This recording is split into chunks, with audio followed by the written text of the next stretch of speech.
I am Michaela, 34 years old, and until 3 weeks ago, I was the lead encryption specialist at Astral Technologies for over 10 years. I built the security architecture that powers our flagship product, especially Module 3, which contains our most valuable intellectual property. When the CEO's son, Nicholas, fired me as legacy weight, he never asked about one critical detail: the escrow key.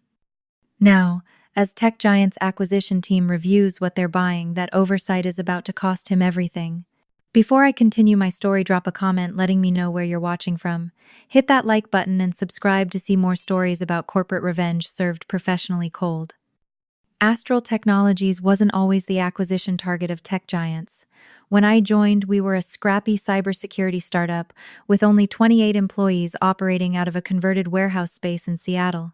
Our CEO, Franklin Pierce, had a vision for next-generation encryption technology that could protect sensitive data without the performance degradation that plagued existing solutions. What we lacked in fancy offices, we made up for in innovation and team spirit. I still remember my job interview. Franklin himself conducted it, asking me complex cryptographic questions while we walked around the block because the conference room was being used for a developer meeting. He hired me on the spot, impressed by how I solved an encryption challenge he'd scribbled on a napkin. I was 24, fresh out of graduate school with a master's in computer science and specialization in cryptography. "Michaela," he said, "I don't care about your lack of industry experience. I need people who think differently about security problems." Those early years were magical. We worked long hours, but it never felt like a burden because we were building something revolutionary. My tiny cubicle was my second home, decorated with cryptography conference badges and sticky notes covered in algorithmic sketches. The team would often order pizza at 9 at night, gathering around whiteboards to solve complex implementation challenges. We celebrated every milestone with cheap champagne in paper cups. By my third year, I had become the primary architect for Module 3, the encryption engine that would eventually become our flagship product's core differentiator. Module 3 wasn't just another security layer. It was a fundamentally new approach to data protection that could encrypt information without the usual processing overhead. Companies handling sensitive financial data or protected health information would pay premium prices for this capability. As the module took shape under my guidance, Franklin pulled me into his office one afternoon. The company had grown to 70 employees by then, and we had moved to proper offices downtown. "We need to implement an escrow system for all the encryption modules," he explained. "If anything happens to any of us, the company needs a way to maintain the code." This was standard practice in security software. An escrow key is essentially a backup decryption method, a safeguard that ensures the company retains access to its products and services even if the primary key holders are unavailable. In our case, it meant creating special administrative credentials that could override normal access protocols in emergency situations. For Modules 1 and 2, we'll use a standard key sharing protocol among the senior engineering team, Franklin continued.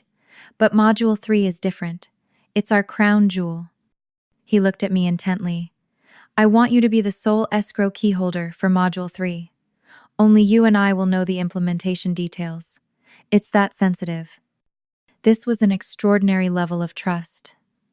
I created an elaborate key generation system that required both biometric verification and a complex passphrase only I knew. The responsibility weighed heavily on me, but I was proud to be trusted with something so crucial.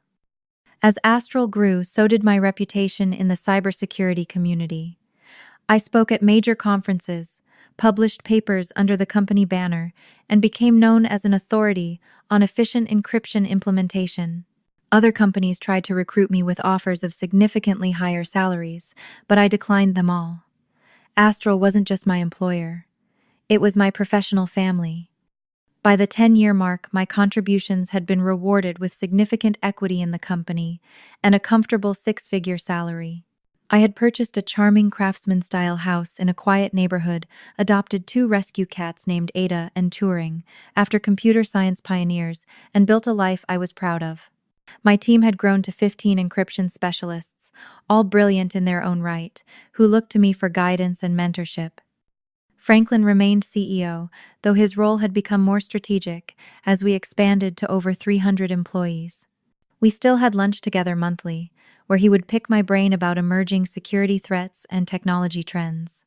During one such lunch, he mentioned his son Nicholas had completed his MBA at Wharton and was interested in joining the company. "He's been working at McKinsey for 4 years," Franklin said with paternal pride. "I think he could bring some fresh perspective to our operations." I nodded supportively, though I felt a twinge of apprehension. Astral had thrived with its engineering-first culture. Would someone from a management consulting background understand our technical priorities? "Just give him a chance," Franklin said, perhaps sensing my reservation. "Nicholas is sharp. He grew up hearing me talk about encryption at the dinner table. He understands our business." I smiled and changed the subject, not wanting to dampen his enthusiasm. Franklin had given me incredible opportunities and trusted me with the company's most valuable intellectual property. The least I could do was welcome his son with an open mind. Little did I know that this conversation marked the beginning of the end of my time at Astral Technologies and the start of a painful lesson about corporate politics, loyalty, and the true value of specialized knowledge. The company-wide email arrived on a Monday morning. Nicholas Pierce would be joining Astral Technologies as Chief Operating Officer, effective immediately. Attached was a professional headshot of a clean-cut man in his early 30s with his father's blue eyes, but none of his warmth. The announcement emphasized Nicholas's impressive credentials: Wharton MBA, 4 years at McKinsey & Company, and experience advising Fortune 500 companies on operational excellence and strategic transformation. That Friday, Franklin hosted a welcome reception in the large conference room, complete with catered appetizers and champagne. He beamed with pride as he introduced his son to the company leadership team. "Nicholas will help take us to the next level," Franklin announced, clapping his son on the shoulder. "His experience with high-growth companies is exactly what we need as we scale." Nicholas stepped forward, adjusting his perfectly knotted tie. "Thank you all for the warm welcome. I've been following Astral's growth from the sidelines, and I'm excited to be part of the team that will transform this company from a successful regional player to a global security powerhouse." I exchanged glances with Marcus, our Chief Technology Officer. Regional player. We already had clients in 27 countries. After the speeches, I introduced myself to Nicholas. His handshake was firm but brief, his attention already scanning the room over my shoulder. "Ah, Michaela. Dad has mentioned your work. Module 3, right?" He nodded without waiting for confirmation. "Looking forward to your department's quarterly review next week. I'm evaluating all teams for optimization opportunities." Before I could respond, he had moved on to speak with our Chief Financial Officer. The quarterly review was my first real glimpse of the new Astral. Nicholas had reconfigured our standard presentation template to emphasize financial metrics over technical achievements. When I began explaining the security enhancements my team had implemented, he cut me off. "Let's focus on the numbers, Michaela. How many developer hours went into these enhancements? What's the revenue impact? Where's the ROI slide?" "Security improvements don't always translate directly to revenue," I explained. "They prevent breaches, maintain customer trust, and protect our intellectual property." Nicholas tapped his pen impatiently. "Everything should translate to revenue. If it doesn't, we need to question why we're doing it." Within his first month, Nicholas had renovated the executive floor, replacing the functional open plan with private offices featuring custom furniture. Meanwhile, he canceled the annual engineering retreat, calling it an unnecessary expense in a competitive market. The changes accelerated from there. Nicholas brought in 3 former colleagues from McKinsey as strategic advisors. They roamed the office in expensive suits, conducting interviews and observing team meetings. Employees began to whisper about impending layoffs. Samantha, my senior encryption engineer, stopped by my office one afternoon, closing the door behind her. "Have you seen the new org chart draft?" she asked, her voice low. It's being reviewed by the executive team today. No, I replied. What changes are they making? They're combining the encryption and network security teams under a new security solutions department, and there's a new position above both team leads, Chief Security Solutions Officer. Who's that going to be? I asked, though I already suspected the answer. Someone named Daryl Williams. I Googled him. He was in Nicholas's class at Wharton. The official announcement came the next day. Daryl Williams would be joining Astral to lead the newly formed Security Solutions Department. The email described him as a technology strategy expert who had advised leading software companies on portfolio optimization. I requested a meeting with Nicholas to understand how this reorganization would affect my role and Module 3 development. His assistant offered me 15 minutes between his lunch and a vendor call. Nicholas kept me waiting outside his office for 20 minutes, typing on his phone while I stood there. When he finally waved me in, he remained focused on his screen for another minute, before acknowledging me. Michaela, what can I do for you? I've got another call in 10 minutes. I explained my concerns about the reorganization, particularly regarding Module 3's development roadmap and the specialized knowledge my team had built over years. Nicholas leaned back in his chair. This is exactly the problem with legacy teams. Resistance to change. Daryl is bringing fresh perspectives, unconstrained by how things have always been done. I'm not resistant to change, I clarified. I'm concerned about maintaining the integrity of our most valuable intellectual property. Module 3 requires specialized cryptographic expertise. Michaela. Nicholas sighed. Technology changes quickly. What was cutting edge when you built it is probably outdated now. We need to modernize. I tried a different approach. Has Daryl worked specifically with encryption technology before? Nicholas checked his watch. Daryl has a broader vision. He won't get bogged down in implementation details. That's what the engineering team is for. He stood up. I need to prepare for my next call. Daryl starts Monday. I suggest you focus on being a team player during this transition. As I walked back to my desk, I noticed several employees huddled in small groups conversations, stopping abruptly as I passed. The atmosphere of collaboration and innovation that had defined Astral was evaporating, replaced by uncertainty and fear. That weekend, I received a LinkedIn message from Marcus, our CTO. He had resigned and accepted a position at a competitor. Too many MBAs, not enough engineers making decisions, he wrote. Watch your back, Michaela. When Daryl arrived the following Monday, he didn't bother to schedule individual meetings with his new team leads. Instead, he sent a department-wide email announcing a strategic realignment that would streamline decision-making and eliminate redundancies. The language was corporate and vague, but the implication was clear: changes were coming, and not everyone would survive them. In our first department meeting, Daryl presented slides filled with buzzwords and flowcharts, but demonstrated little understanding of our technology. When I attempted to explain a critical security protocol, he interrupted. Let's not get lost in the technical weeds. We need to focus on deliverables and market positioning. After the meeting, several team members came to my office worried about the direction of the department. I tried to reassure them, but my own confidence was shaken. That evening, I updated my resume for the first time in 10 years, a precautionary measure that felt like a small betrayal. As the weeks passed, Nicholas and Daryl became inseparable, often closed in conference rooms with the McKinsey consultants or having long lunches at expensive restaurants. The engineering teams were increasingly left out of strategic discussions, learning about decisions after they'd been made. I started documenting everything: email exchanges, meeting notes, technical specifications, and especially all information related to Module 3 and the Escrow key system.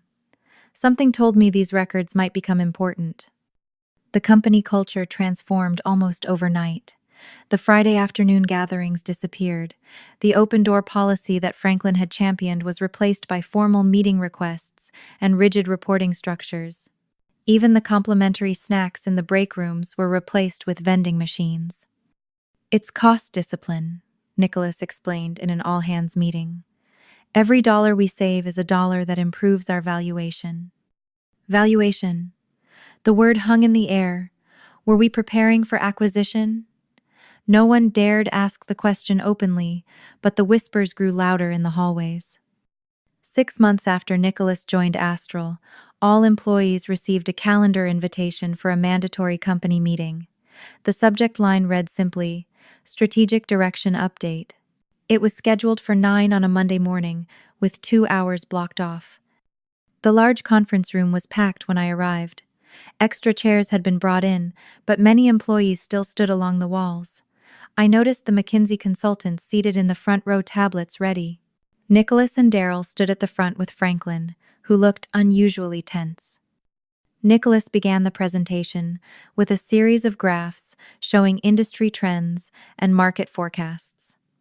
The slides were professionally designed, but contained little specific information about Astral. As you can see, Nicholas said, gesturing to a particularly complex chart, the cybersecurity landscape is evolving rapidly. To remain competitive, we must evolve as well. He clicked to the next slide, titled Operational Excellence Initiative. Today, we're announcing a company-wide restructuring program to optimize our operations and position Astral for its next growth phase. This initiative will streamline our organizational structure, eliminate redundancies, and modernize our technical infrastructure. The room remained silent as Nicholas continued through slides about efficiency metrics and resource allocation. It wasn't until slide 17 that he reached the point everyone was dreading. As part of this initiative, we will be reducing our workforce by approximately 20% across all departments. A wave of murmurs swept through the room. Franklin stood motionless beside his son, his expression unreadable. Nicholas raised his hand for silence. This was not an easy decision, but it's necessary to ensure Astral's future success. The reductions will primarily affect legacy systems, maintenance, duplicative roles, and areas where we can achieve automation efficiencies. He clicked to the next slide, which showed a department-by-department breakdown of the planned reductions. The Security Solutions Department, which included my encryption team, was highlighted with the highest percentage, 35%. I raised my hand and Nicholas nodded reluctantly. Could you clarify what you mean by legacy systems maintenance? I asked. Module 3 is our flagship product, and while the codebase is mature, it's continuously updated to address emerging threats. Nicholas's smile didn't reach his eyes. We're not discussing specific systems today, Michaela. Department leaders will receive detailed information this week to begin identifying redundancies. I persisted, but the slide indicates Security Solutions will lose over a third of its staff. That would significantly impact our development and maintenance capacity. Daryl stepped forward. We've conducted a thorough analysis of all technical systems. Many of our older modules are overdue for modernization, using more efficient development methodologies and current technologies. This will actually improve our capabilities while requiring fewer specialized resources. Specialized resources. The euphemism wasn't lost on anyone. They were talking about people like me, with deep knowledge of systems they now considered outdated. I started to respond, but Nicholas interrupted. We'll take questions at the end. Let's continue with the presentation. The next slides outline the timeline for the restructuring department reviews this week, individual notifications next week, and separations to be completed by the end of the month. A slide titled, Generous Transition Support, detailed the minimum severance packages 2 weeks per year of service, capped at 10 weeks.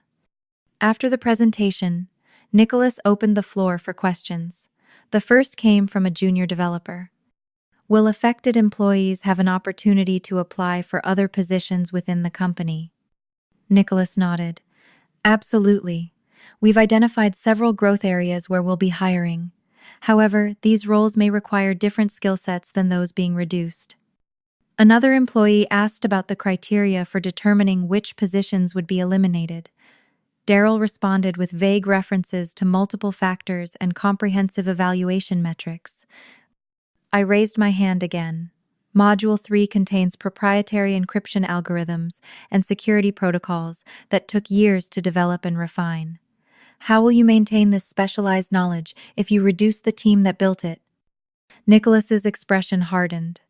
Astral is moving toward more standardized, industry-accepted solutions rather than maintaining entirely custom implementations. This will reduce our dependence on tribal knowledge. Tribal knowledge. Another euphemism for the expertise of longtime employees like me. After the meeting, I requested time with Daryl to discuss the encryption team specifically. He agreed to a 15-minute meeting the following afternoon. When I arrived at his office, Daryl was reviewing a spreadsheet with 2 columns, employee names and numbers. I couldn't see clearly from my position. "Michaela, come in," he said, switching to a different screen. "I understand you have concerns about the restructuring." I took a seat across from him. "I do. Module 3 isn't like our other products. It contains highly specialized encryption protocols that require specific expertise to maintain properly. Reducing the team by 35% would create significant security and maintenance risks." Daryl leaned back in his chair. "I've reviewed the documentation. Module 3 is over 7 years old. In technology terms, that's ancient. We're planning to transition to more modern, cloud-native security solutions that won't require as much custom code. The age of the initial architecture doesn't reflect the continuous updates and enhancements we've made," I explained. "And our clients specifically choose Astral because our encryption isn't a standard off-the-shelf solution. That's our competitive advantage." "Our competitive advantage is solving client problems efficiently," Daryl countered. "Custom code is expensive to maintain and creates vendor lock-in to specific developers. It's not sustainable." I could see I wasn't making progress. "Can you at least tell me how you're determining which positions to eliminate? My team has varied expertise and project knowledge." Daryl's expression became guarded. "We're using objective metrics, tenure, project contributions, technical versatility, and alignment with our future technology stack. I can't discuss specific individuals." As I left his office, I noticed a small group of younger developers huddled with Nicholas in the break room. They were laughing comfortably, several wearing hoodies from the same coding bootcamp. I recognized one as a recent hire who had been assigned to review Module 3's codebase despite having no background in cryptography. Back at my desk, I sent an urgent message to my team leads, asking them to document all current projects and specialized knowledge areas. If cuts were coming, we needed to prepare for knowledge transfer, however rushed it might be. That evening, I called Franklin directly on his cell phone, something I rarely did. "Franklin, I'm concerned about the restructuring plans for the encryption team. There seems to be a fundamental misunderstanding of what Module 3 requires for proper maintenance." There was a long pause before he responded. "Michaela, I appreciate your concern. Nicholas and his team have presented a comprehensive plan to modernize our technology stack. Change is difficult but sometimes necessary. But 35%, Franklin, and replacing custom encryption with standardized solutions that undermines our entire value proposition." Another pause. "The decisions have been made, Michaela. I trust Nicholas's vision for Astral's future." His voice sounded distant, almost rehearsed. After we hung up, I sat in my home office, staring at the framed picture from Astral's 10th anniversary celebration. Franklin had his arm around my shoulders as we cut the cake together, both of us smiling. That Franklin would never have dismissed my concerns so easily. Whatever was happening at Astral, it was clear that my decade of contributions might not be enough to save my position. I spent the rest of the evening updating my emergency fund calculations and researching the current job market for encryption specialists. The next morning, I found an email from Daryl requesting detailed documentation on Module 3's architecture for continuity planning purposes. I compiled the requested information, but excluded any details about the Escrow key system. If they were planning to replace me, they would need to specifically ask about that critical component. My professional integrity demanded I protect the company's systems, but self-preservation suggested I shouldn't volunteer information they hadn't requested. As the week progressed, the office became eerily quiet. People kept their doors closed, and conversations moved to encrypted messaging apps. Every time someone was called to HR, eyes would follow them down the hallway, and relieved sighs would ripple when they returned to their desks. I maintained a calm exterior for my team's sake, but inside a storm was brewing. 10 years of loyalty and innovation were being reduced to a legacy resource that could be discarded in the name of modernization. It wasn't just professionally insulting, it was personally devastating. The calendar invitation appeared in my inbox at 3:30 on Friday afternoon, meeting with HR, conference room, 4B, 4:00 p.m. No agenda, no additional attendees listed. I knew immediately what it meant. I spent the next 30 minutes saving personal files from my computer to a USB drive, removing photos from my desk and messaging key team members to wish them luck.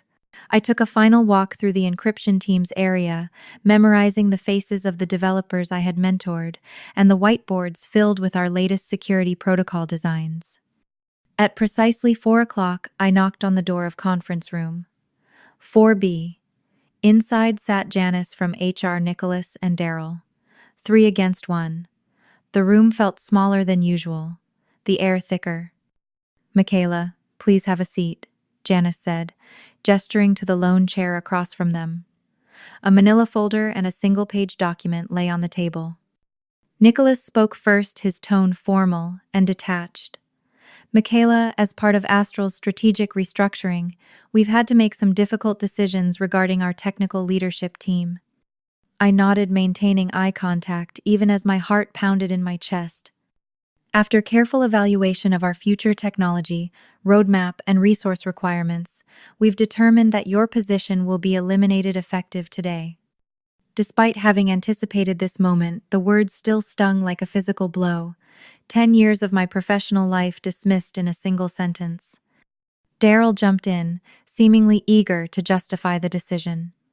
As we move toward cloud-native security solutions and industry-standard protocols, we need different skill sets leading our encryption team. Your expertise in legacy systems has been valuable, but we're moving in a new direction that requires more versatility and less specialization. Legacy systems. There it was again, the coded language, for too experienced, too expensive. "Module 3 is hardly a legacy system," I responded calmly. "It's the core of our product offering and contains proprietary algorithms that give us a competitive edge." Nicholas waved his hand dismissively. "We've already begun transitioning to more standardized approaches that don't create dependencies on specific individuals. This is precisely the risk of tribal knowledge that we're addressing with the restructuring." I looked at each of them in turn. Has anyone considered the knowledge transfer for critical systems? There are aspects of Module 3 that aren't fully documented because of their sensitive nature. "We've reviewed all documentation," Daryl said confidently, "and we have a transition team already working on modernization. Your team members who are staying will fill any gaps." Janice slid the document toward me. "This is your separation agreement. It outlines the terms, including severance of 14 weeks' pay, based on your tenure, continuation of benefits for 3 months, and the standard non-disclosure and non-compete clauses. 14 weeks after 10 years. I skimmed the document without touching it. "You'll need to return your company laptop badge and any other Astral property before leaving today," Janice continued. "Scott from security will accompany you to pack your personal items." Nicholas checked his watch. "Do you have any questions about the separation terms?" I had dozens of questions, but none they would answer honestly. Instead, I asked the only one that mattered in that moment. "Does Franklin know about this decision?" Nicholas's expression hardened. "My father is aware of all strategic restructuring decisions. This isn't personal, Michaela. It's business. Eliminating legacy weight is necessary for Astral's future growth." Legacy weight. 10 years of building their flagship product reduced to dead weight. I stood up. "I'll review the agreement and respond within the timeframe specified."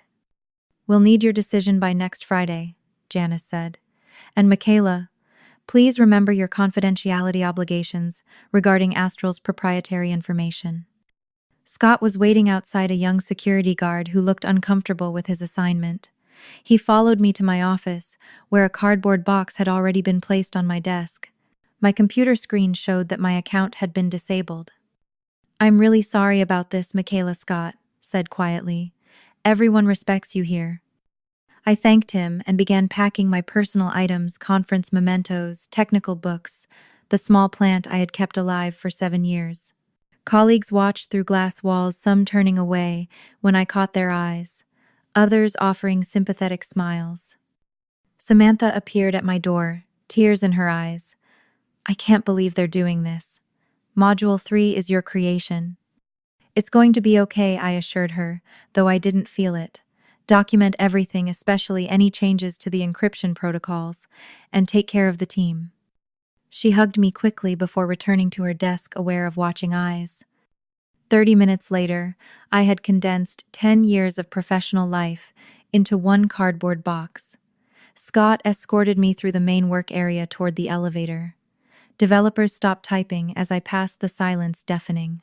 These were people I had hired, mentored, celebrated with. Now they watched my unceremonious exit, wondering if they might be next.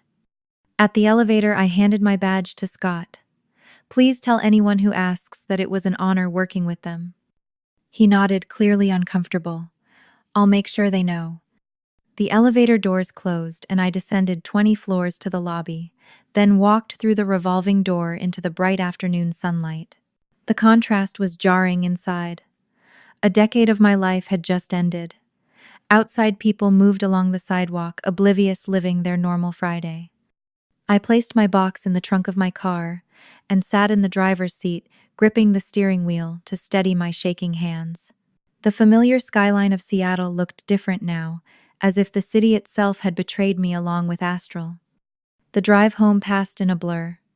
I carried my box inside, fed my confused cats who weren't used to seeing me home this early, and poured myself a glass of wine.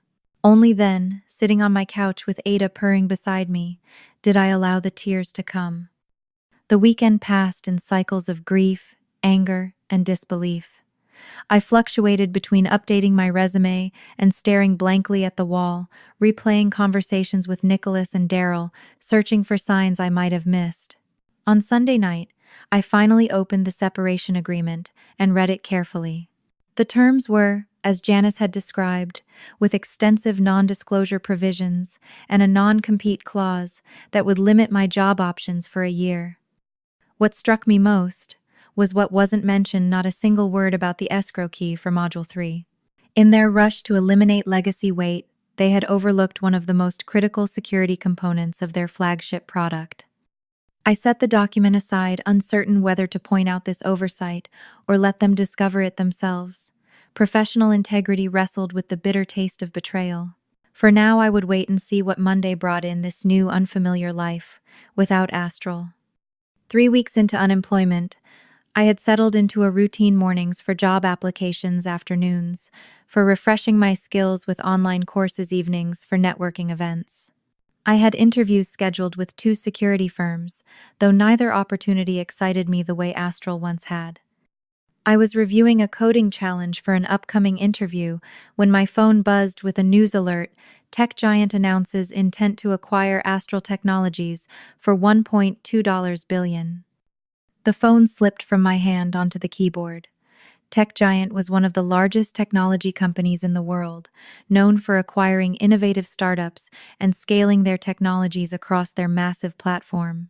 The price was staggering, nearly 4 times what industry analysts had valued Astral at just months earlier. I quickly opened my laptop and searched for more information.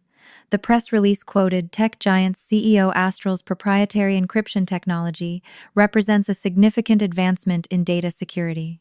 We're particularly excited about their Module 3 architecture, which will enhance security across our entire product ecosystem.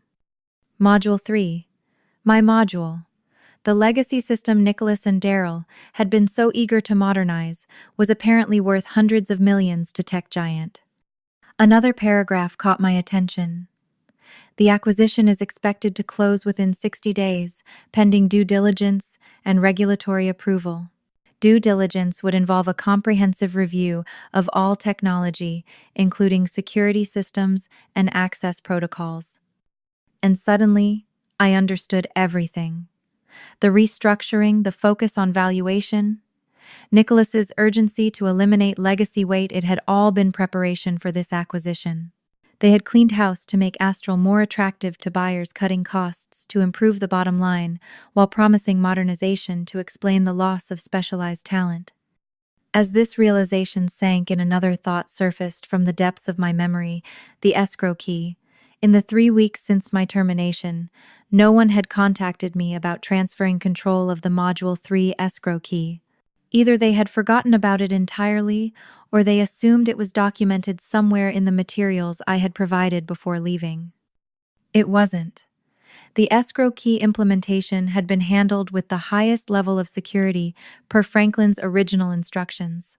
The documentation existed, but it was encrypted and stored separately from the main codebase, accessible only with credentials that had been deactivated when I was terminated.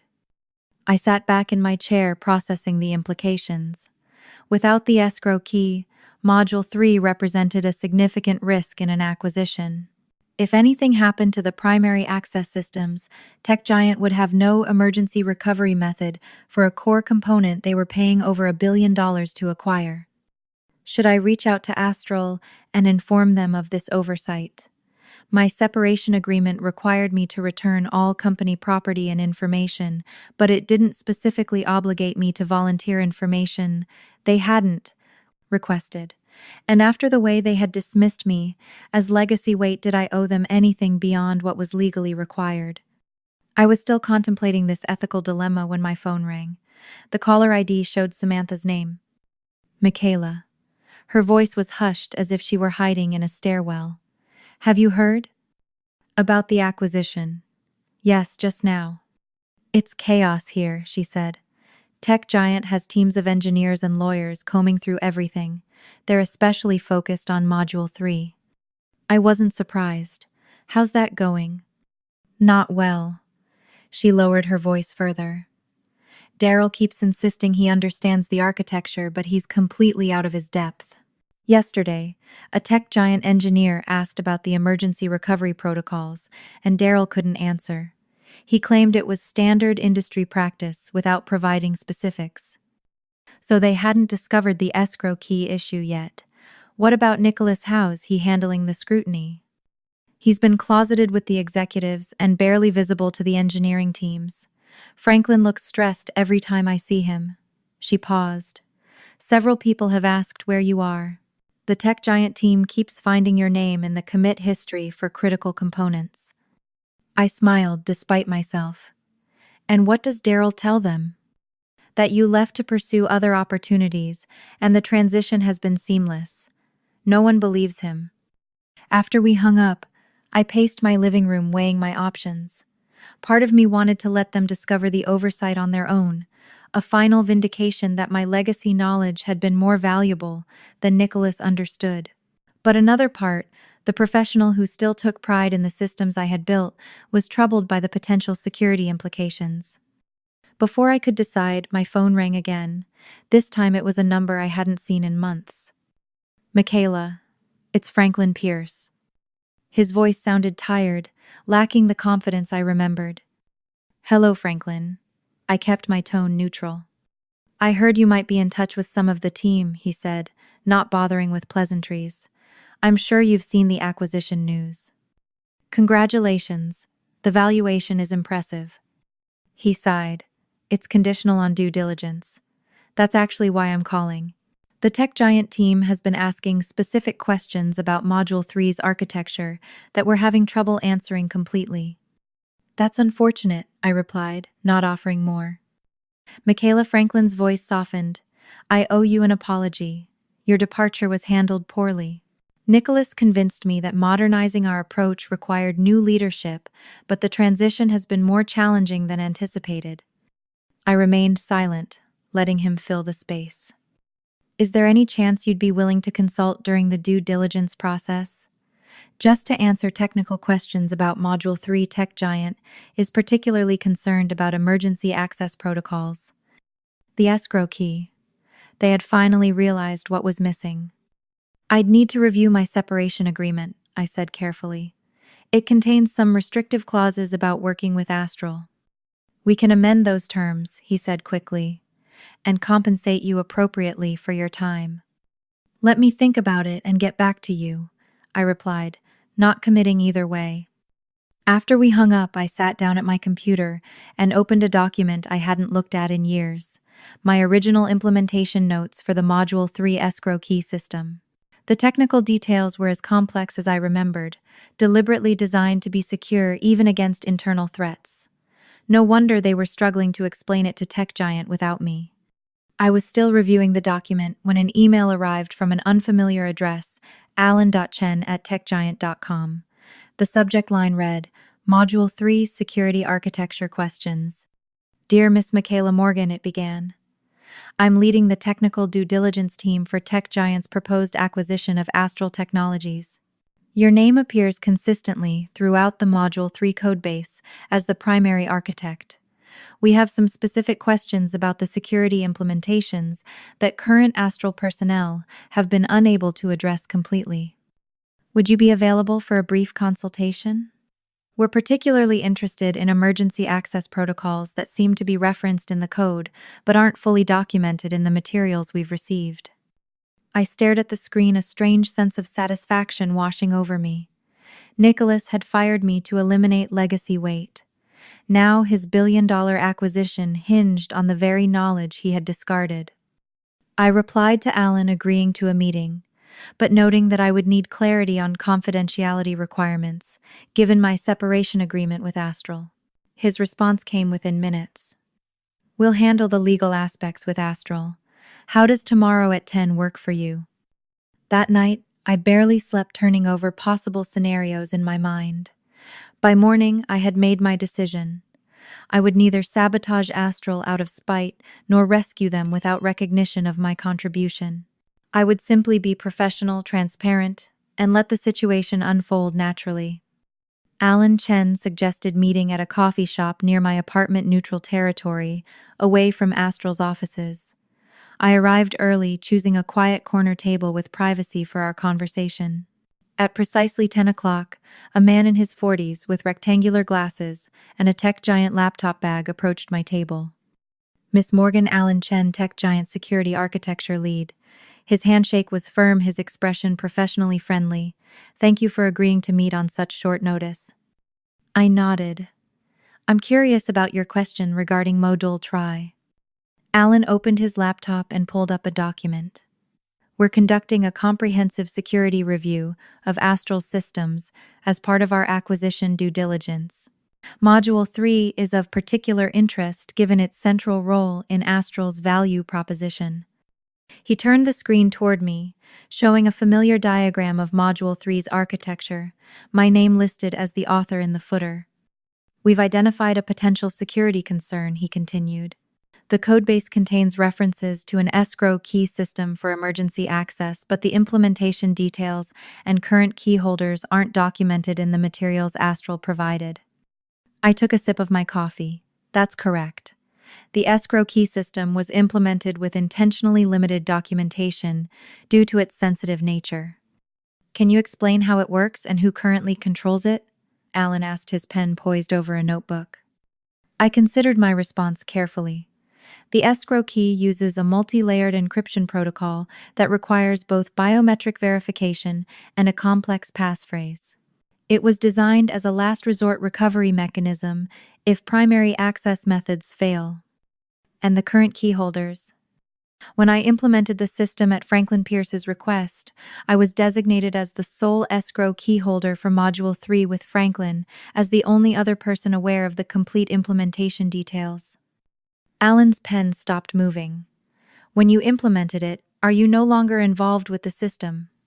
I left Astral 3 weeks ago as part of their restructuring initiative. Alan's expression shifted from professional interest to concern. Was there a formal transfer of the escrow key responsibilities? No, I replied simply.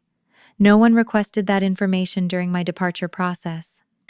Alan set down his pen and leaned back, processing this information. So currently, no one at Astral has full access to the escrow key system for Module 3. That would be my understanding, yes. He closed his notebook. Miss Morgan, this represents a significant security and business continuity risk. Module 3 is the primary asset in this acquisition. I'm aware, I said. That's why the escrow system was implemented with such care in the first place. Alan reopened his laptop and sent a quick email. I need to inform my team immediately. This could impact our acquisition timeline and possibly the terms. While he typed, I asked, how did Astral explain the escrow key system to you during the initial review? Alan looked up. They provided general information about security protocols, but nothing specific about the escrow implementation. When we asked direct questions, the responses became vague. Someone named Daryl Williams assured us it followed industry standard practices. I couldn't help but smile. Module 3's security architecture was specifically designed not to follow standard practices. That was its competitive advantage. Alan nodded thoughtfully. That's what attracted us to the technology in the first place. He finished his email and closed the laptop. Miss Morgan, would you be willing to attend a meeting with both Tech Giant and Astral leadership to address this issue directly? Your first-hand knowledge would be invaluable. I would need certain assurances regarding my legal position, I replied. My separation agreement contains restrictive clauses. I understand. Our legal team will contact you today to address those concerns. He stood and offered his hand. Thank you for your candor. It's refreshing after weeks of obfuscation. Later that afternoon, I received calls from both Tech Giant's legal department and Franklin Pierce. The acquisition timeline had been paused, pending resolution of the escrow key issue. An emergency meeting had been scheduled for 9 the next morning at Astral's offices, and my presence was requested by both parties. Tech Giant's lawyers provided written assurance that participating in the meeting would not violate my separation agreement. Franklin sounded desperate. Michaela, I know we've handled things poorly, but please come to the meeting tomorrow. The entire acquisition could fall apart over this. I'll be there, I said. But I won't pretend the oversight was anything but negligence on Astral's part. The next morning, I dressed carefully in my most professional outfit, a charcoal gray suit that projected confidence without aggression. I arrived at Astral's building 15 minutes early, an odd feeling after 3 weeks away. The security guard recognized me immediately. Miss Morgan, good to see you back. Just for a meeting today, Ramon, I clarified, accepting the visitor badge he handed me. The executive conference room was already filled when I arrived. At one end of the table sat the Tech Giant team, including Alan Chen, and several executives I recognized from news coverage. At the other end was Astral's leadership, Franklin Nicholas Darrell, and their legal counsel. The tension in the room was palpable. Franklin stood when I entered. Thank you for coming, Michaela. Please have a seat. He gestured to an empty chair near the middle of the table, neutral territory between the two sides. Tech Giant's CEO, Richard Walsh, spoke first. For those who haven't met her, this is Michaela Morgan, the primary architect of Module 3, which is the core technology we're interested in acquiring. I nodded in acknowledgement, noting Nicholas's tight expression. Richard continued, Yesterday, during our technical due diligence, we discovered a significant issue that wasn't disclosed in the initial review. Module 3's emergency access protocol, specifically the escrow key system, appears to have no current authorized users at Astral. This represents a material risk to the acquisition. All eyes turned to Astral's side of the table. Franklin cleared his throat. There seems to have been an oversight during recent personnel transitions. We're committed to resolving this issue immediately. Nicholas leaned forward. We've conducted an internal review since yesterday's discovery. Our development team is confident they can recreate the necessary access protocols within a few weeks. Alan Chen shook his head. That's not how secure escrow systems work. You can't simply recreate one without compromising the existing architecture. and a few weeks would extend beyond our acquisition timeline. Daryl jumped in. We've already begun implementing a more standardized approach, using industry best practices that will address this concern. I couldn't stay silent any longer. The value of Module 3 lies precisely in not using standardized approaches. Any attempt to retrofit a new escrow system would fundamentally alter the security architecture that tech giant is paying a premium to acquire. Nicholas glared at me. With all due respect, Michaela, you're no longer employed by Astral. Our current technical leadership has a modernization roadmap that addresses these concerns. Richard from Tech Giant raised his hand. Let's be clear, we're interested in acquiring Module 3 as it exists today, not a hastily modified version. Its unique approach to encryption is why we valued Astral at $1.2 billion. Franklin, looking increasingly uncomfortable, turned to me. Michaela, you implemented the original escrow system. What would be required to transfer control properly? Before I could answer, Nicholas interrupted. We shouldn't be discussing sensitive security protocols with someone who is no longer with the company. Richard's expression hardened. Miss Morgan is here at our request, as part of the due diligence process. Her knowledge is critical to understanding what we're purchasing. The tension in the room escalated as Nicholas and Richard stared at each other across the table. Finally, Franklin broke the silence with the question that would change everything. There's a more fundamental question we need to answer first, he said quietly.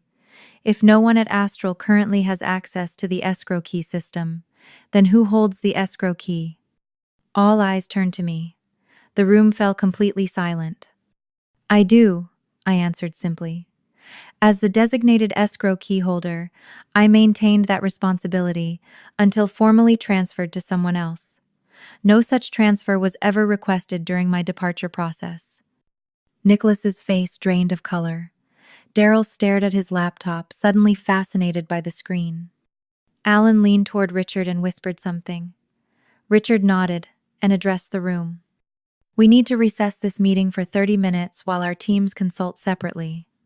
As people stood to leave, Nicholas approached me, his voice low and urgent. This is highly unprofessional, Michaela. You should have disclosed this during your exit interview. I met his gaze calmly. You never asked about it.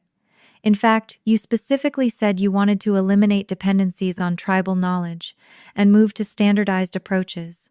The escrow key system was the epitome of specialized knowledge you were so eager to discard along with me.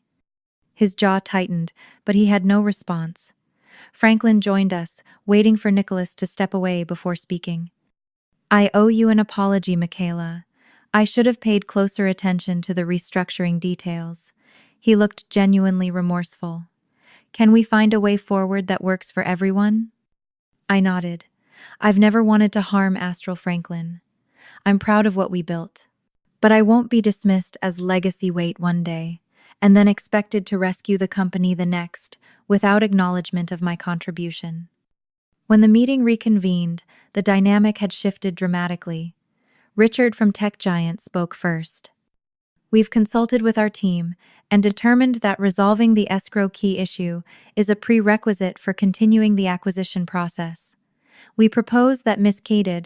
Morgan be engaged as a consultant to properly transfer the escrow system and provide documentation under appropriate security protocols. Franklin nodded. Astral agrees to this approach. We'll work with Michaela to establish suitable terms. Nicholas remained silent. His earlier confidence evaporated. I addressed both sides. I'm willing to facilitate a proper transfer of the escrow key system to ensure business continuity. However, I have conditions regarding compensation and recognition of my role in developing Module 3. Richard smiled for the first time that morning. That seems entirely reasonable given the circumstances. As the meeting concluded and people gathered their materials, I overheard Richard speaking to Franklin. You should never have let her go in the first place. Technical talent like that is what we're actually acquiring, not just code.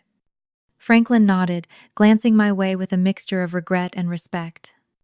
Leaving the conference room, I felt neither vindication nor bitterness, just a calm certainty that I had maintained my professional integrity throughout, even when others had not. The escrow key had done exactly what it was designed to do: protect the company's most valuable asset, even if that protection came in an unexpected form. The following week was a whirlwind of meetings, legal discussions, and technical sessions. Tech Giant's lawyers drafted a consulting agreement that would engage me for 6 months to properly transfer the escrow key system and provide comprehensive documentation of Module 3's architecture. The compensation was substantial, a rate 3 times my former salary at Astral, plus a significant completion bonus. Franklin insisted on adding a clause acknowledging my role as the primary architect of Module 3, with appropriate credit to be maintained in all future versions of the technology. It was a professional vindication I hadn't expected, but deeply appreciated.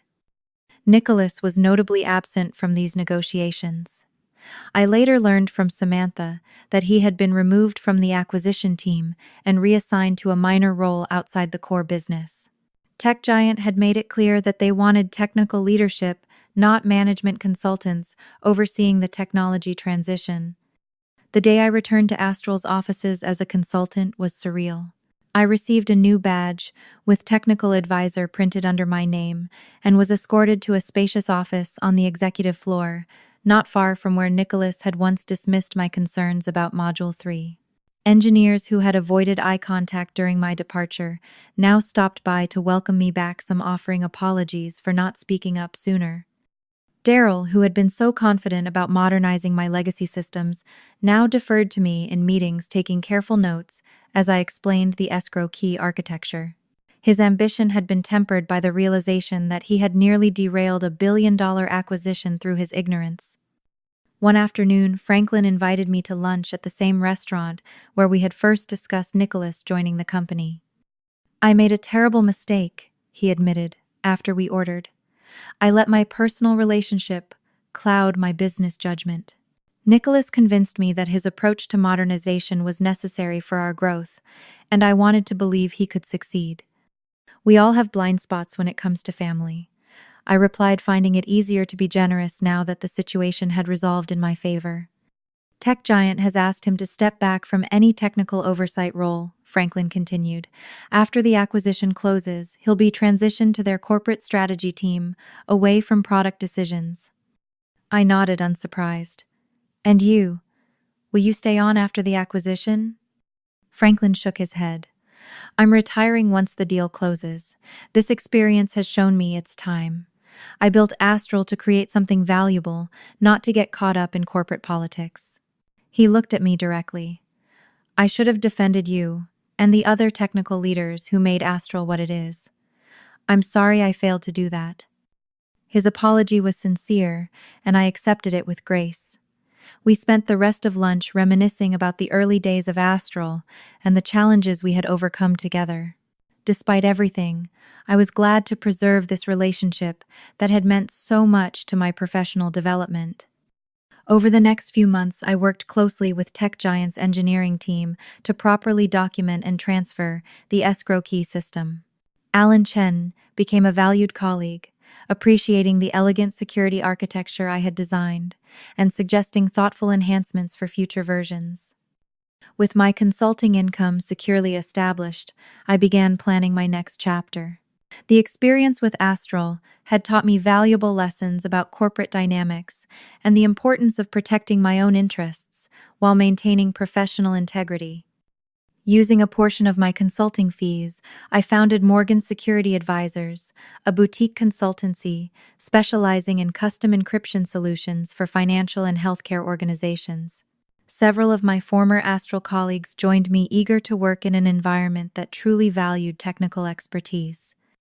My first client was surprisingly Tech Giant itself.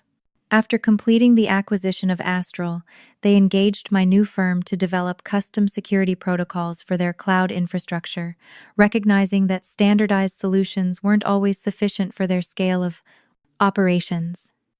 6 months after my dramatic return to Astral, I stood on the stage at Tech Giant's annual developer conference, presenting the enhanced Module 3 architecture that would now protect data for millions of users worldwide.